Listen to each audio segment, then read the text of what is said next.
तर नमस्कार मंडळी, भरपूर दिवस झाला आमचा व्हिडिओ नाही पडलं काही कारणास्तव, आणि आज जरा शेतात फेरफटका मारावा म्हणून आलेलो. आणि आज वटपौर्णिमा असल्यामुळं एक वडाचं झाड पण शेतात लावले आणि लिंबूची पण काही रोपाशी लावायला घेऊन आलोय. परत केशर आंबा आणलेला आणि ते लावायला चालू आहे.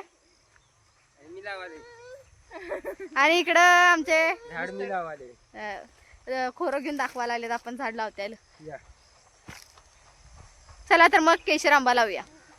आमच्या कोंबड्यांचं शेळ्यांचं एकदम नाही म्हणजे ओरिजिनल गावठी खत, आणि त्यात आम्ही आमचा आंबा हा आणलेला विकत लावणार आहे. केशर आंबा आहे, बघूया 1 वर्षात लागणार असा सांगितलंय नर्सरीवाल्यान. बघूया काय होते. आणि आभाळ बघू शकता, पावसाळा असं कोण म्हणणार पण नाही. काळं ढग तर दिसतच नाहीत, पूर्ण आभाळ साफ. कसा पाऊस लागायचा काय माहित.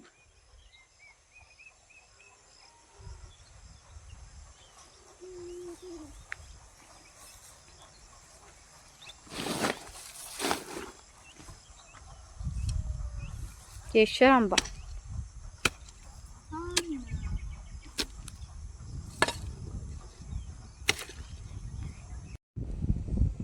शेतातून वडाचं, आंब्याचं, लिंबूचं झाड लावून आल्यानंतर गावाकडून थोडी फुलाची धांप्या आणलेल्या आणि आता त्या लावतो. चला